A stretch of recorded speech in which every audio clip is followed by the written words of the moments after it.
A partir de este momento y por una hora, Radio Cultura presenta Confines del Conocimiento. Un programa creado, dirigido y conducido por el doctor Antonio Las Heras.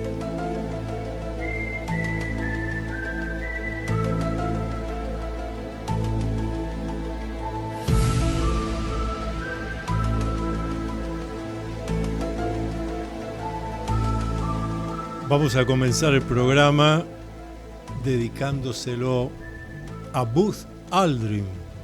96 años está cumpliendo hoy el segundo hombre en pisar la luna, el único que queda en este plano de Armstrong, Aldrin y Collins. Armstrong, primer hombre en pisar la luna, primer humano en pisar la luna. Collins, que los esperaba en la Apolo 11 orbitando en torno de nuestro satélite natural.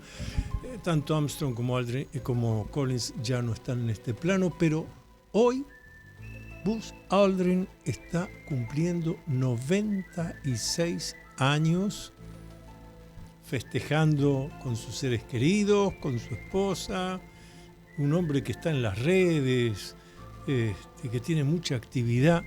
96 años cronológicos. A Buzz Aldrin, que nos emocionó junto con Armstrong cuando en el módulo de excursión lunar alunizaron aquel 20 de julio de 1969. Pudimos verlo por la televisión en blanco y negro de aquella época. Un pequeño paso para la humanidad, dijo Armstrong. Un pequeño paso para un humano, dijo Armstrong. Un enorme paso para la humanidad. Vaya que sí. Un sueño, hubiera dicho Carl Gustav Jung, un sueño arquetípico. ¿Cuántos mitos, cuentos, novelas, historias hablaban de llegar a la luna y caminar en la luna, nuestro satélite natural? Así que vamos a dedicar a Buzz Aldrin, en el día que está cumpliendo 96 años cronológicos, este programa, que justamente es Confines del Conocimiento.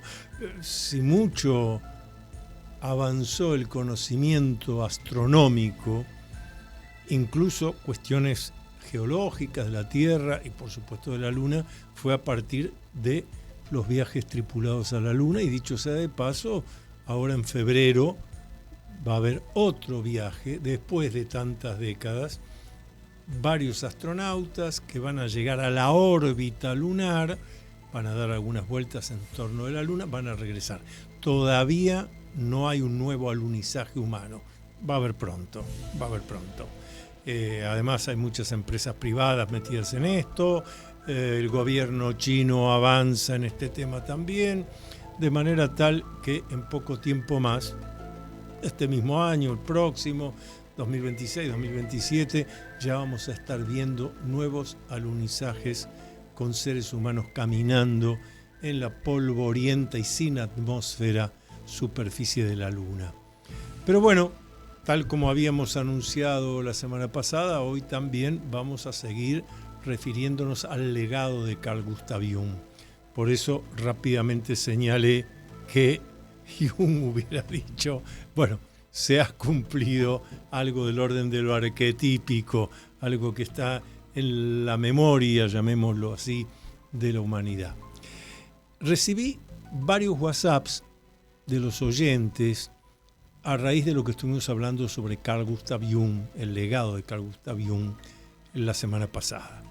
Para los que no nos sintonizaron en ese momento y lo están haciendo ahora, recordarles, por si fuera necesario, que Carl Gustav Jung, médico psiquiatra, primero discípulo de Sigmund Freud, el creador de la psicología de lo inconsciente, del psicoanálisis, Carl Gustav Jung, suizo, nació en 1875, desencarnó primeros días de junio de 1961.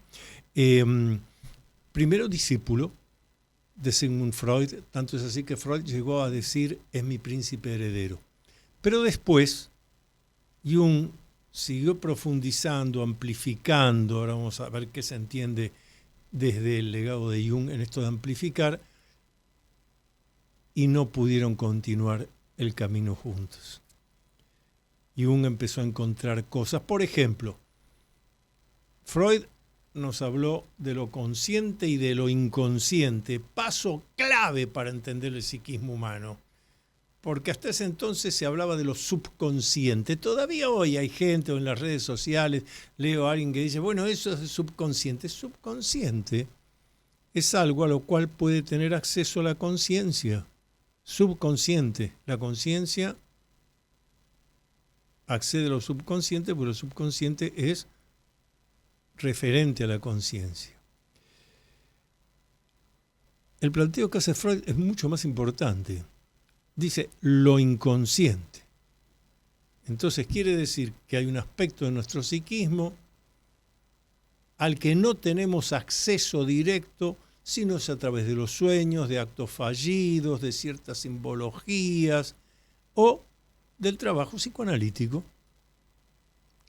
que es para eso, para traer a la conciencia mecanismos, elementos, voy a decir, que están en lo inconsciente, y una vez que yo los concienticé, me tengo que hacer cargo de eso y hacer los cambios necesarios en mi vida para poder llevar una vida mejor.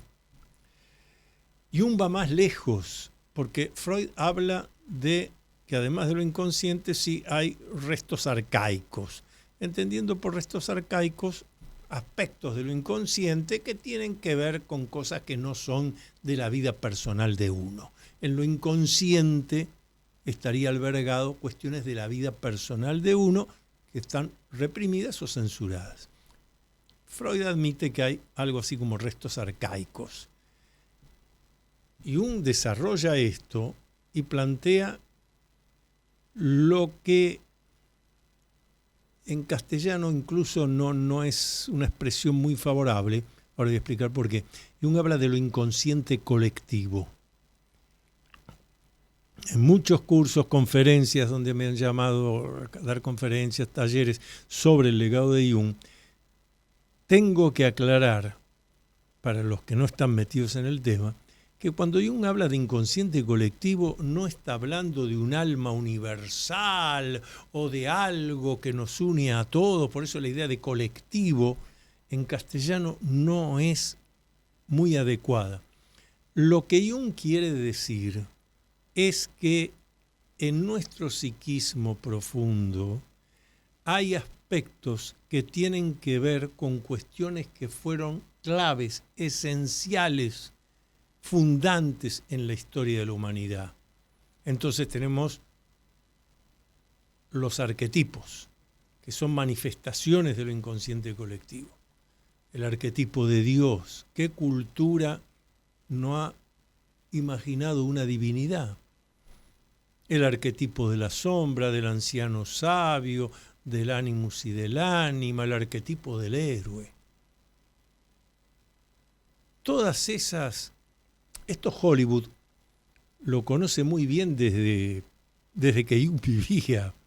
Entonces muchas series hollywoodenses, ya de la época de los años 40, 50 del siglo XX, estoy pensando en el Cisco Kid, el Llanero Solitario,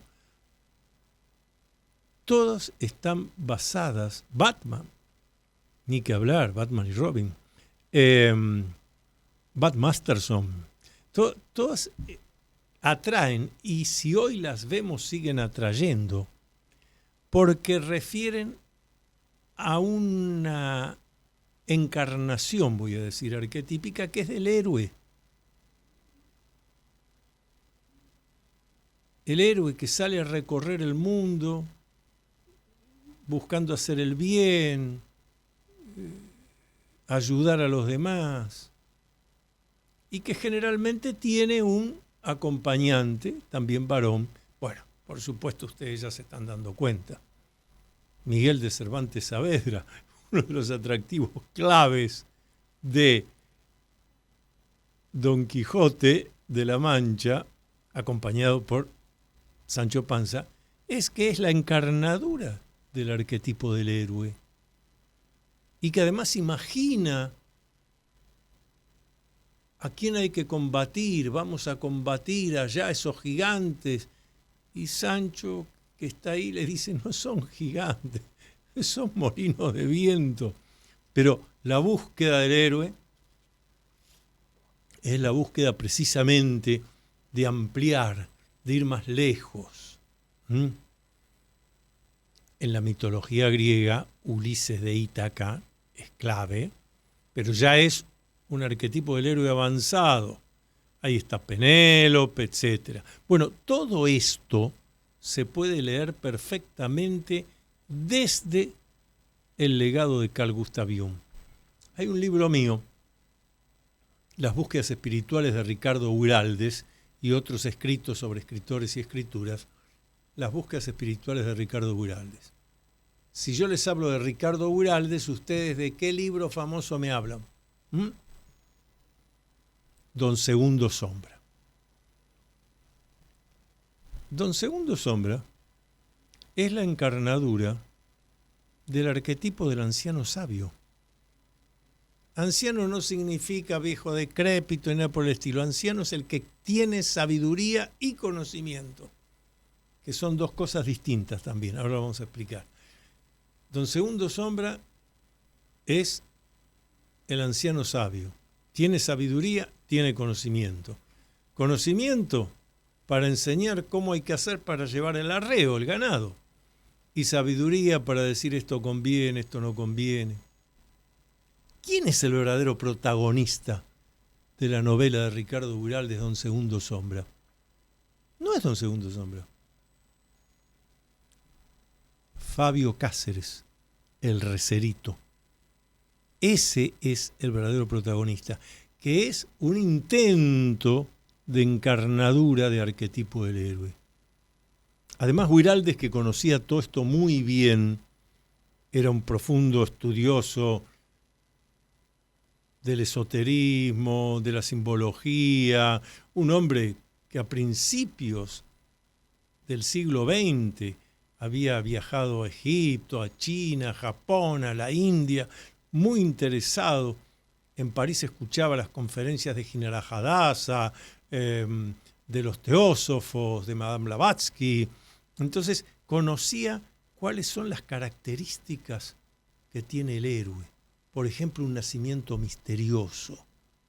Y eso se ve en Don Segundo Sombra, porque resulta que las primeras páginas comienza diciendo, el protagonista, Fabio Cáceres, el recerito, comienza diciendo, bueno,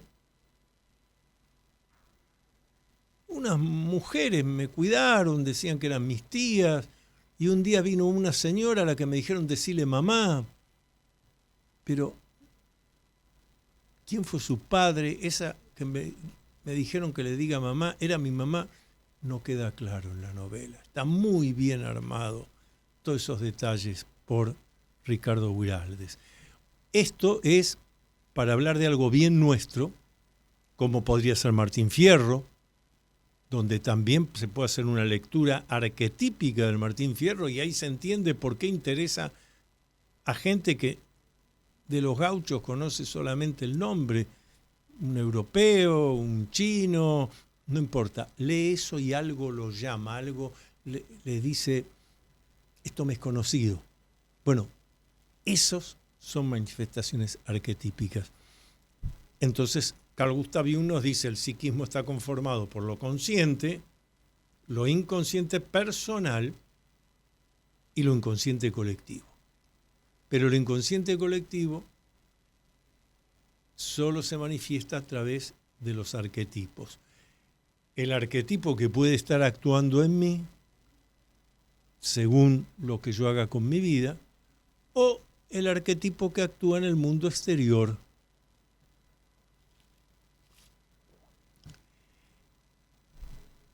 No es el momento ni el lugar, pero podemos hacer sin dificultad un estudio de cuáles son los arquetipos que están actuando en la política argentina hoy, por ejemplo, o en la política occidental, analizando cada uno la conducta, la forma de ser, etcétera, de cada uno de tal o cual presidente, gobernante, líder. Y vamos a ver que a través del legado de Jung se explica perfectamente qué puede hacer esta persona, por qué lo hace, por qué lo votan o por qué no, por qué en determinado momento esta persona atrajo, varón o mujer, atrajo a los votantes, después no. Por eso es riquísimo el legado de Carl Gustav Jung, acá en este caso en lo psicosocial. Y vuelvo a decir, Hollywood lo ha tenido muy en cuenta para sus películas, lo sigue teniendo. Y muchos dedicados a la política han tenido sus asesores que desde el legado de Jung, esto, lo otro, aquí, allá, muy bien. Vamos a hacer la primera pausa del programa, ahora seguimos hablando del legado de Carl Gustav Jung y si quieren mandarme mensajes, háganlo a través de mi WhatsApp, que es 11 49 49 28 50. 11 49 49 28 50. Seguimos. Todas las actividades del Dr. Antonio Las Heras, investigaciones, cursos, libros publicados, conferencias, están en su web www.antoniolaceras.com. Entonces, recuerda visitar www.antoniolaceras.com.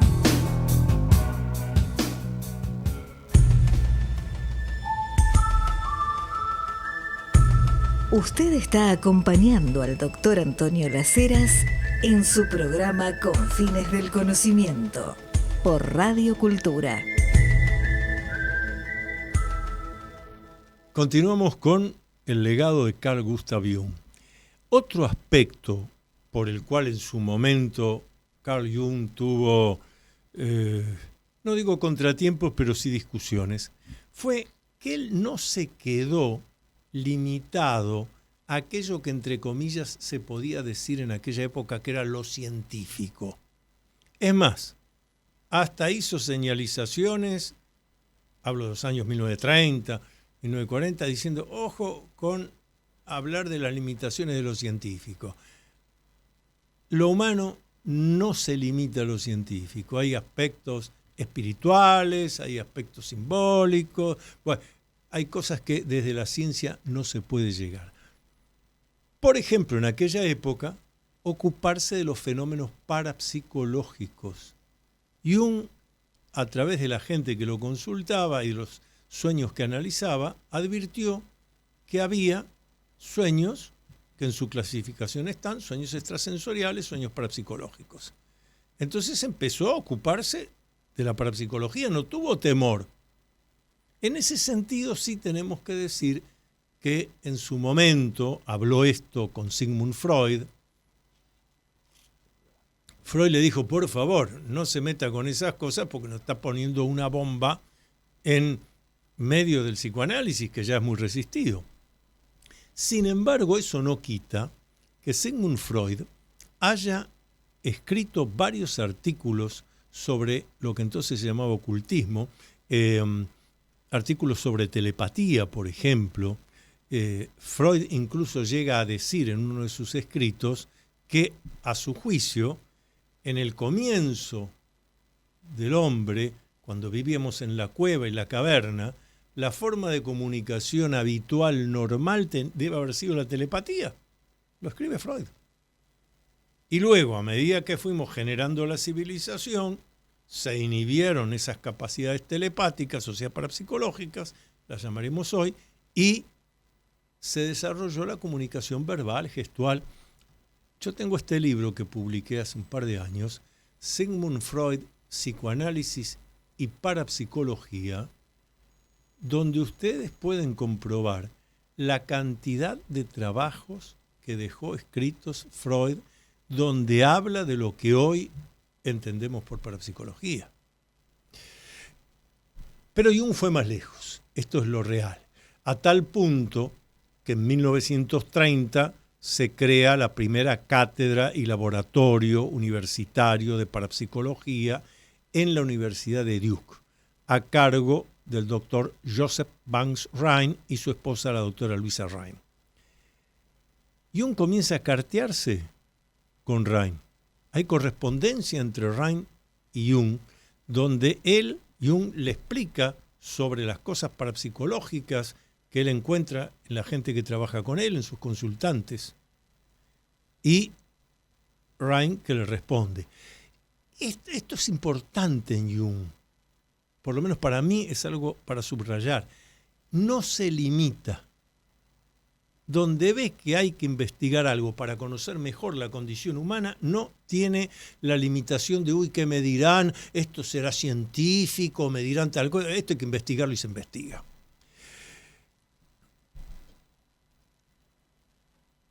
Lo mismo sucede con el campo de las cuestiones esotéricas. Hay textos de Jung sobre astrología. Dije astrología, no astronomía. Jung prologa la primera edición alemana de un libro llamado I Ching, que es el oráculo chino. Es un libro sapiencial, de sabiduría, usted lo puede abrir en cualquier lado, salen frases interesantes para una mejor calidad de vida. Haga esto, no haga aquello, tenga cuidado. Buah. Pero se lo puede consultar oracularmente, es decir, arte adivinatoria. Pues Jung tuvo en cuenta eso, y no solo eso, sino que la primera edición directamente del chino al alemán, hecha por Richard Wilhelm, que era amigo de él, le hace el prólogo. Y el prólogo que escribe Jung es un prólogo donde Jung dice, antes de hacer el prólogo al I Ching, que yo estaba de acuerdo en hacerlo, pero, escuchen esto, consulté al I Ching a ver si el I Ching me decía que estaba correcto en que yo hiciera el prólogo. Y entonces dice, salió el hexagrama tal, con las líneas mutantes tales y cuales, y entonces leyendo esto, entendí que el I Ching estaba de acuerdo y por eso escribo este prólogo. ¿Ustedes se dan cuenta de la personalidad que estamos hablando? De un hombre que en determinado momento fue el psiquiatra más prestigioso de toda Europa, que lo llamaban de Londres, de Berlín, de París, le abonaban sumas importantes para que Jung los atendiera. Además, Jung tenía una capacidad para aprender idiomas notable, así que hablaba varios idiomas, incluso algunos, como expliqué la semana pasada, dialectos africanos para cuando fue a investigar a África. Hay otro aspecto en los mensajes que ustedes me dejaron que también quiero destacar. Varios me dijeron, bueno, yo conozco profesionales que dicen ser analistas junguianos. He consultado, bueno, la diferencia que vi con el psicoanálisis freudiano o lacaniano es que la consulta no se hace tirándome en un diván, se hace cara a cara, es verdad, Jung atendía cara a cara. Bueno, una vez por semana, 50 minutos, análisis de los sueños, análisis de los aspectos arquetípicos, pero me dicen, no he visto algo que parezca tan diferente con la propuesta, por ejemplo, de Sigmund Freud, el psicoanálisis freudiano. Más allá de esto, de que no me pusieron en un diván. Claro, me parece muy pertinente responder a estas preguntas que me mandaron a mi WhatsApp. Reconozco, admito, que hay gente que dice hacer análisis junguiano y hace eso. Bueno, pero esa no es la propuesta de Jung, ¿eh? Ya por empezar, el término junguiano es un término que yo, a veces lo uso para que nos entendamos.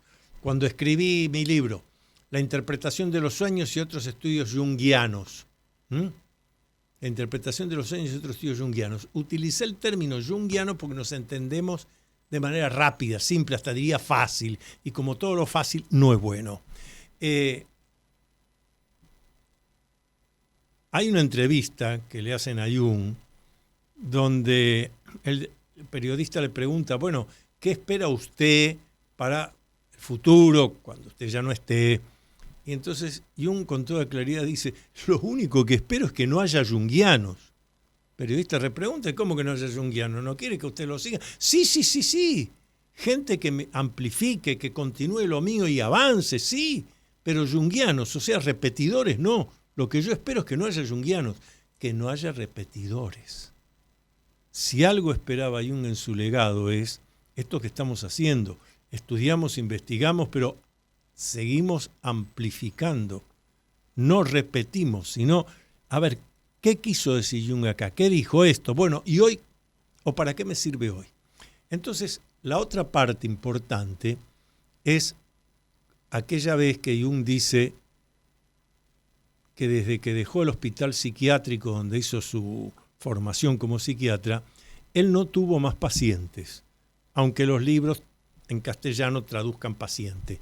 Pero él lo dice muy claro, no tuve más pacientes. Entonces, el público que estaba en esa clase magistral que daba Jung, todos médicos, que iban a aprender las técnicas que Jung señalaba, medio que se quedan en silencio. ¿Cómo que no atiende pacientes si conocemos que atiende? Entonces Jung, que era irónico, sonríe y dice, ahora si de lo que ustedes me preguntan es la gente que trabaja conmigo, eso sí tengo. Bueno, este punto es clave. El trabajo que propone Jung en su legado no es que hay pacientes. No hay pacientes, porque la idea de paciente es que usted viene a la consulta y el profesional, como pasa en medicina, el profesional le dice, bueno, a ver, hágase este estudio, mire, lo voy a revisar, lo que hace el médico. Entonces yo estoy como paciente, tengo que estar ahí en pasividad, y el médico, que es el que conoce, me va a decir, bueno, la cera, fíjese, lo que le está pasando es esto, va a tener que tomar este medicamento, hágase este estudio. La idea de paciente viene de ahí. Si hay un lugar donde no puede haber pacientes, es en el psicoanálisis freudiano, lacaniano, en Jung, porque no hay alguien que tiene un supuesto saber y le da indicaciones al otro. En todo caso, lo que hay es alguien que ilumina para que el otro tome decisiones. Yo cuando hablo con los psicoanalistas freudianos, por ejemplo, y conversamos de esto, y les digo, pero cuando vos le decís al paciente, ¿y a usted qué le parece? Se terminó el paciente ahí. Se sonríen y dicen, tenés razón. Yo no voy al médico y le digo, bueno, mire, resulta que apoyé mal la mano y ahora la tengo luxada. Y el médico me dice, ¿a usted qué le parece la cera? No, me dice, a ver, espere, vamos a hacer un estudio. Si él toma las decisiones, yo estoy pasivo. Paciente es eso, que estoy pasivo. Por eso es tan importante entender esto. Aún en psicoanálisis freudiano, lacaniano, cuando, ¿y a usted qué le parece? Se acabó el paciente. Por eso Jung esto lo lleva a su máxima consecuencia, que es la de decir, la gente que trabaja conmigo. Por ejemplo, en el trabajo que propone Jung, el consultante tiene que llevar un cuaderno de sueños. Cada vez que tiene sueños, tiene que escribir lo que se acuerda, llegar y decirle, en ese caso a Jung, bueno, mire, le voy a leer lo que soñé. Y Jung decía, ¿y a usted qué le parece? A ver, ¿qué interpreta? Después recién Jung podía darle elementos. Pero trabajo importante. Por eso también fue muy criticado en su momento Jung, porque, ¿pero cómo? Los mismos que lo consultan también pueden ir a un curso, o es el cumpleaños de Jung y veo que además de discípulos profesionales, familiares, están los pacientes, los consultantes. ¿Cómo es esto? Pero, ¿qué es esto? Yo he llegado a conocer en otros tiempos psicoanalistas que decían, la persona a la que yo psicoanalizo no tiene que conocer nada de mí, yo tengo que ser una tabla rasa. a tal punto que ni siquiera cuelgo el diploma. No puede conocer nada, no puede conocer si yo tengo familia, si no tengo familia, qué edad tengo, qué hago, nada. Soy una tabula rasa. Conocido, ¿eh? Jung propone exactamente lo opuesto. El planteo de Jung es, tienen que conocer de mí. Porque ¿cómo? Alguien viene buscando algo, a ver si conmigo le hago de espejo y puede servirle algo que yo no tengo resuelto. O sea, sería la primera vez que alguien puede dar lo que no tiene. Bueno, es todo un tema, podemos desarrollarlo. Y uno lo planteaba así, por eso hablaba la gente que trabaja conmigo. Ese es un punto. Y el otro punto importante es, Jung lo que propone es lo que él llamó la individuación, como si fuera un sendero. Sendero de individuación implica que en la propuesta de Jung no hay la idea de vejez, de juventud, no. Lo que hay es un sendero. Y en cada etapa de ese sendero, la persona, si hace lo que tiene que hacer con su vida, que en unos es una cosa, en otros otra, esto es individualísimo. Por eso el trabajo que propone Jung en la consulta es que uno encuentre qué es aquello que está en mis esencias para que yo pueda ser único e irrepetible. Consultado sobre esto Jung de la individuación, él mismo señaló, bueno, es una tarea difícil, muy difícil, que requiere momentos complejos. Y repreguntado, Jung dijo, que yo conozca que hayan completado su individuación Jesús y Buda. Bueno, para nosotros nos deja el esfuerzo de intentarlo. Pero, ¿qué quiso decir con esto? Que es una tarea permanente, que solo dos seres extraordinarios pudieron completarlo en este plano, porque ahí viene lo otro. Jung era una persona absolutamente convencida de la existencia de la vida después de desencarnar. Fíjense cómo lo digo, la vida después de desencarnar. Esto que ahora muchos científicos, investigadores están señalando que la psique es algo que continúa después de desencarnar. Algunos investigadores que dicen lo que pasa que la psique, la conciencia, dicen ellos, pero la psique quieren decir, está en el universo y cuando encuentra un cuerpo adecuado ahí encarna, con lo cual algo del orden de la inmortalidad es la psique. Esto Jung lo tenía clarísimo. Él estaba convencido de eso. Por eso, en una ocasión, cuando le pregunta a Jung, son médicos a los cuales él le enseñaba su método. Jung explica que la individuación continúa. Entonces, uno de los médicos le pregunta, bueno, pero continúa entonces hasta el último hálito de vida.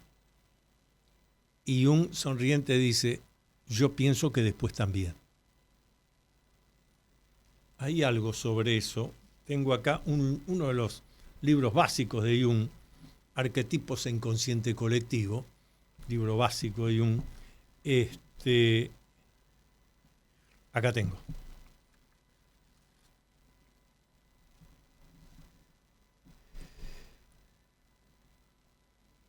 Leo a Jung textual.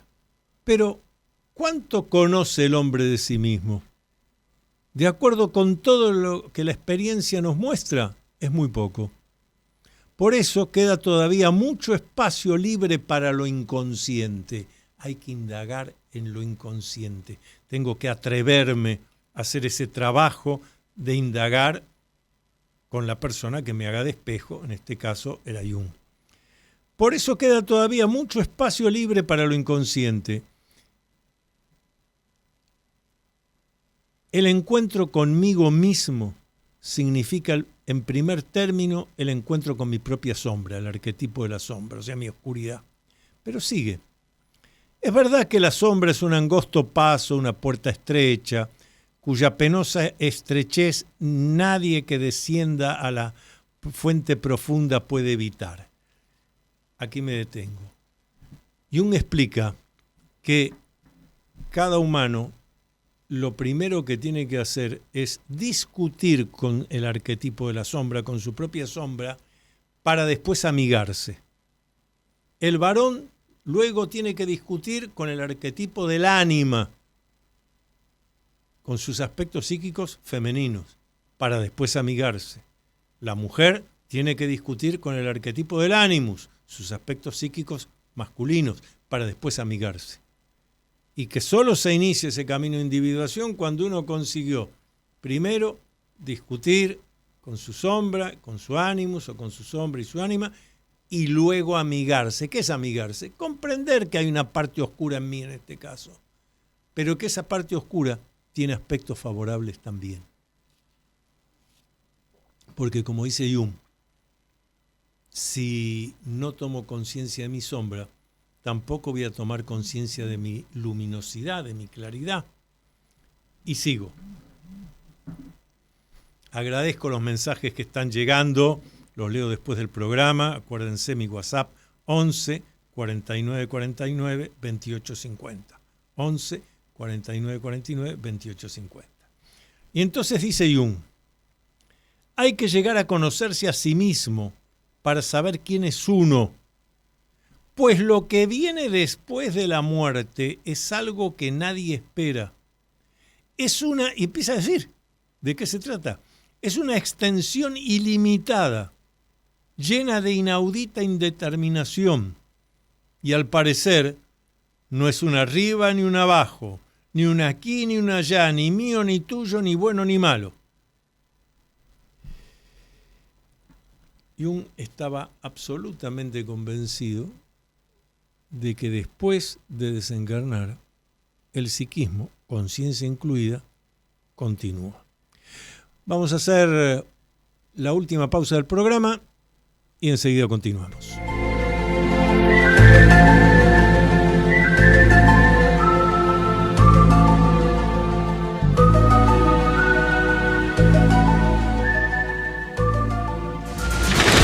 CDI Films presenta en la Argentina la película que conmovió a España, País Vasco. Una agente de policía se infiltra en la poderosa organización ETA con el objetivo de desarticular el comando Donosti. ¿Podrá mantener su identidad secreta y sobrevivir al peligro que la rodea?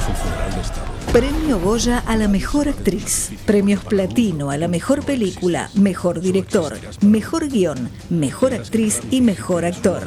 Carolina Juste y Luis Tosar protagonizan el thriller que mantuvo en vilo a toda España. Carolina Juste es Aranzazu Berradre Marín. Carolina Juste es La Infiltrada, un film de Arantxa Echevarría. La Infiltrada, dijo el diario El Mundo, tan arriesgada como brillante. La Infiltrada, sensacional estreno, jueves 27 de noviembre, solo en cines. Unión Soviética 1937. Miles de cartas de detenidos acusados falsamente son quemadas en una celda. Contra todo pronóstico, una de ellas llega a su destino. El nuevo fiscal local hará todo lo posible por encontrar a la víctima de los corruptos agentes de la policía secreta. Pero su búsqueda de justicia lo llevará por los pasillos de un régimen totalitario implacable. Zeta Films presenta en la Argentina la última obra del gran Sergei Loznitsa, selección oficial del Festival de Cannes 2025, premio de la crítica internacional en la Semana del Cine de Valladolid. Dos fiscales, dijo Variety. Un drama histórico convincente, detallista y mordazmente pertinente. Dos fiscales, dijo The Guardian. Es una historia muy inquietante sobre los insidiosos microprocesos de la tiranía. Dos fiscales, una mirada a los engranajes del poder. Dos fiscales, un film de Sergei Lozhnitsa. Sensacional estreno, jueves 20 de noviembre, solo en cines. La campiña francesa en 1889. Una maestra llega para implementar la educación gratuita y obligatoria en ese ambiente rural. No será fácil. Los campesinos la ven con desconfianza. Y Louise Violet tiene un objetivo central: abrir la primera escuela. Eso cambiará la vida de los niños para siempre. Premio a la mejor actriz y al mejor actor. Festival Internacional de Cine de Barcelona. Dijo Sortir a París. El corazón de la película reside sin duda en la interpretación de Alexandra Lamy, notablemente convincente y llena de matices. Dijo Cine Premier. Con una gran protagonista y mensajes vigentes, esta producción francesa es ideal para reflexionar sobre la educación y sus retos. Luego de clásicos del cine francés como Todo comienza hoy, de Bertrand Tavernier, Los coristas de Christophe Barratier y Entre los muros, de Laurent Cantet, llega la nueva película de maestros y una enseñanza de vida. Madame Violet, un film de Éric Besnard. CDI Films se enorgullece en presentar la gran película contemporánea sobre la educación y la cultura, Madame Violet, un film de Éric Besnard. Sensacional estreno, jueves 18 de diciembre, solo en cines. ¿Ya leíste el nuevo libro del doctor Antonio Las Heras? Se titula Atrévete a vivir en plenitud. El libro Atrévete a vivir en plenitud. Puedes pedirlo por Mercado Libre o en locales de librería Cúspide. Un lugar místico en Villa del Parque, donde la energía positiva se transforma en café y cosas ricas para degustar. Morgana, Café Bar, Campana 3202.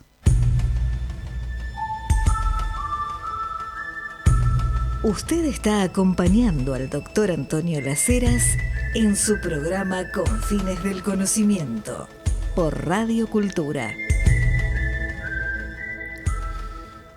Y la pausa del bienestar es a donde nos reunimos con los amigos, o a veces voy solo a escribir, a leer y a disfrutar de la confitería o del restaurante del Club del Progreso, ahí en la calle Sarmiento 1334.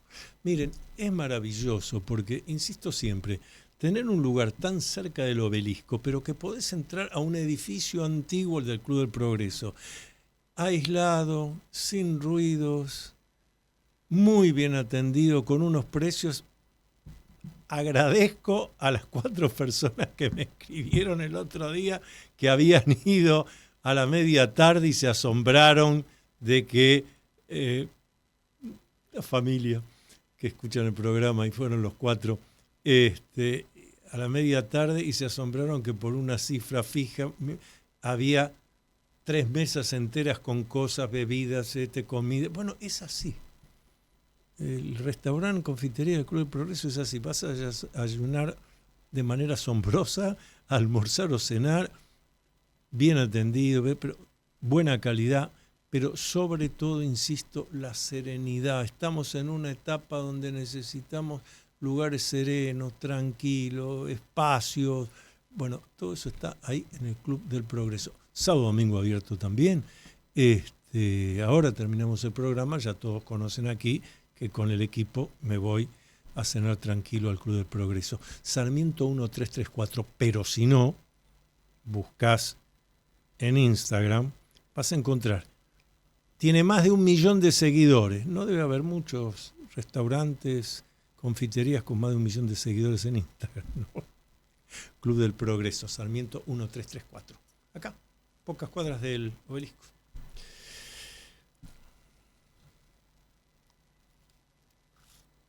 Y sinceramente, Carl Gustav Jung hubiera estado muy de acuerdo le gustaba. Bueno, eso tiene que ver también. Eso es parte del legado de Jung. El vivir en armonía, el hacer las cosas necesarias para vivir en armonía. Reunirse con los amigos, todas esas cosas que ahora, a raíz del celular y de la pantalla, estamos dejando de hacer? Bueno, hacemos muy mal en dejarlo de hacer, porque todo eso genera aquello que ya alertó Jung allá por los años 40, miren de qué época, mucho más después en escritos de los años 50, donde él veía, bueno, sí, la tecnología, la ciencia, todo muy bien, pero que no nos deshumanice, incluso hablando de la ciencia, porque todavía hoy hay algunos que, pero eso es científico, lo dice la ciencia. Lo diga la ciencia, vamos a poner en discusión. La historia de la ciencia es la historia de la corrección de los errores de la ciencia. O sea que la ciencia es una aspiración, una búsqueda de verdad, pero no es la única. Entonces, no saquemos a Dios para poner un nuevo Dios que es la ciencia. Esto Jung ya lo adelantó también. Y lo otro que yo les decía la semana pasada tiene que ver con que Jung no vaciló en meterse en lo que conocemos como lo iniciático, la iniciación, desde las antiguas escuelas de sabiduría. ¿Qué es la iniciación?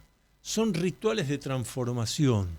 Nuestra sociedad, hasta hace poco tiempo, tenía para todos rituales de se terminó una etapa, empezó otra. El baile de la chica que cumplía 15 años. La reunión del muchacho que cumplía 18. Todas esas fiestas, la fiesta misma de casamiento, todas estas cosas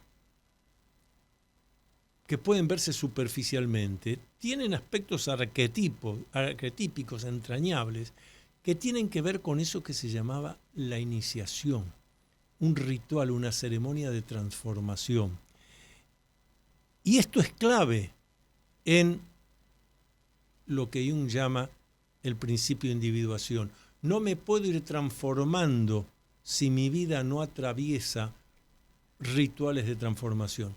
El que vio esto clarísimo no fue ningún seguidor de Carl Gustav Jung, fue un psicoanalista lacaniano a quien pude conocer, traté en sus presentaciones en la Feria Internacional del Libro, que es, ya no está en este plano, Germán García, Germán Leopoldo García. Se los voy a leer acá de este libro, El psicoanálisis y los debates culturales, ejemplos argentinos, publicado por Paidós. Lo dice muy clarito. Fíjense, 7 líneas describe todo lo que otros no han podido describir. Y yo digo, qué notable, qué interesante que lo haya podido ver y sintetizar con tal precisión alguien que no venía de estudiar, investigar, practicar el legado de Jung, sino de un psicoanalista lacaniano. Dice Germán García, la importancia de Carl Gustav Jung se relaciona con la promoción de las élites de la sabiduría, que tienen una vigencia recurrente en la cultura y que se manifiestan en la presencia de un maestro y sus discípulos. La sabiduría implica la decisión de pertenecer a una sensibilidad particular que se manifestará por una iniciación. Y subraya Germán García. Hay que recordar que si Carl Gustav Jung se diferencia en algo de Sigmund Freud, es en su deseo de iniciar en los misterios. Iniciar en los misterios, no estamos hablando de ningún misterio religioso, no, o de creencias, sino de esos rituales y ceremonias de transformación que, por ejemplo, se hacían en Egipto, en el templo de Sais, al que se refiere Platón cuando nos remite a sus diálogos de la Atlántida. Y es verdad, fíjense, sigo con este libro básico de Jung, Arquetipos Inconsciente y Colectivo, y Jung dice, en verdad, acá estoy leyendo a Jung, en verdad, aquí ya no son contenidos de lo inconsciente, sino que se han transformado en fórmulas conscientes que son transmitidas por la tradición, en general bajo la forma de doctrina secreta, la iniciación, la cual es una expresión típica de la transmisión de contenidos colectivos originariamente procedentes del inconsciente. Especialmente en estadios más elevados de las doctrinas secretas, estoy leyendo ahí textualmente, los arquetipos aparecen en una forma que por lo general muestra de manera inconfundible el influjo de la elaboración consciente que juzga y valora. Su manifestación inmediata, en cambio, tal como se produce en los sueños y visiones, es mucho más individual, incomprensible o ingenua, que por ejemplo en el mito. Claro, en los mitos vemos permanentemente lo iniciático, la iniciación. Hemos aclarado qué se entiende por arquetipo en relación con el mito, la doctrina secreta y la leyenda. Luego sigue explicando. Bueno, esto es fundamental. Y es lo que dice Germán García y que generalmente los que hablan del legado de Carl Gustav Jung lo dejan a un costado porque alguna vez alguien me dijo: yo no puedo hablar de eso en mi cátedra en la universidad, me van a decir que estoy loco, que soy un charlatán. Bueno, poco charlatán sos porque estás desvirtuando a Jung y estás diciendo que estás transmitiendo a Jung. Esto es fundamental.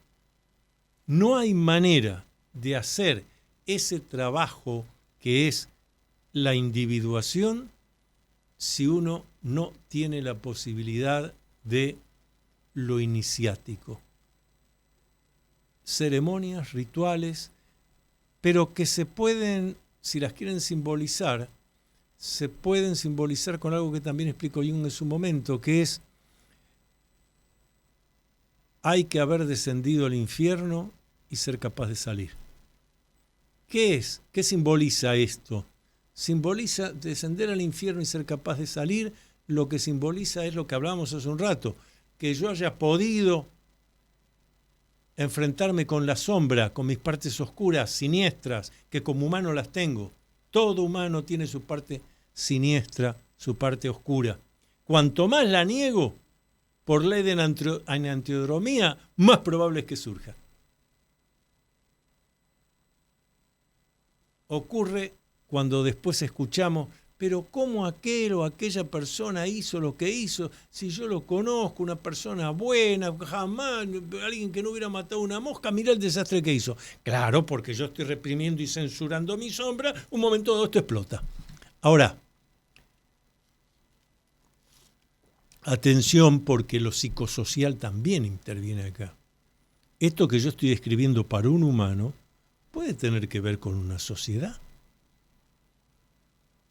Una sociedad donde la violencia crece, donde la incomunicación crece, a pesar que suponemos que a través del celular o de la pantalla estamos comunicados, la soledad crece. Eso es sombra colectiva, sombra psicosocial. ¿Qué vamos a hacer con eso?, diría Jung. Por eso es tan importante. Si no hay los rituales de transformación, de iniciación, si no puedo simbólicamente descender a mi infierno, enfrentarme con eso, bueno, esto es parte mía, pero acá está la luz. Trabajo para la luz. El legado de Carl Gustav Jung es así de amplio. Yo he decidido la semana pasada y esta hablar del tema porque entiendo además, como ya dijo alguien allá por 1980, cuando dijo que Jung era una antropología, mucho más que una psicología, una antropología, estoy de acuerdo, una búsqueda del conocimiento de la condición humana, sin renuncias ni temores. Lo parapsicológico, lo inconsciente, lo espiritual. Jung habla del espíritu en muchas ocasiones. No lo espiritual como algo religioso, sino lo espiritual como aquello que me permite ir en busca de cuál es mi rol y función en la gran arquitectura universal. ¿Qué hay entre lo trascendente y yo? Porque soy un aspecto de lo trascendente. La vida cotidiana me aleja de eso, por supuesto. Por eso Jung también propone con su propio ejemplo, una forma de vida donde uno siempre se haga espacio para tener tiempo para estar con uno mismo. Voy a concluir acá. Les recuerdo mi WhatsApp, 11 49 49 28 50. Me dejan sus preguntas. 11 49 49 28 50. Vamos a agradecer la operación técnica de Charlie Vázquez, la colaboración en la producción de Viviana del Río, toda la parte de búsqueda científica y filosófica de Sandra Noemí Britos, el asesoramiento jurídico de Edith Solange Britos, la doctora Edith Solange Britos, y nuestro corresponsal viajero. Vamos a ver si en un par de semanas, aquí la producción, vamos a ver, para salir directamente desde las pirámides de Egipto, aquí al aire, con nuestro corresponsal viajero, el doctor Iván Las Heras. Volvemos miércoles que viene, 20 horas, por Radio Cultura. Luminoso abrazo para todos.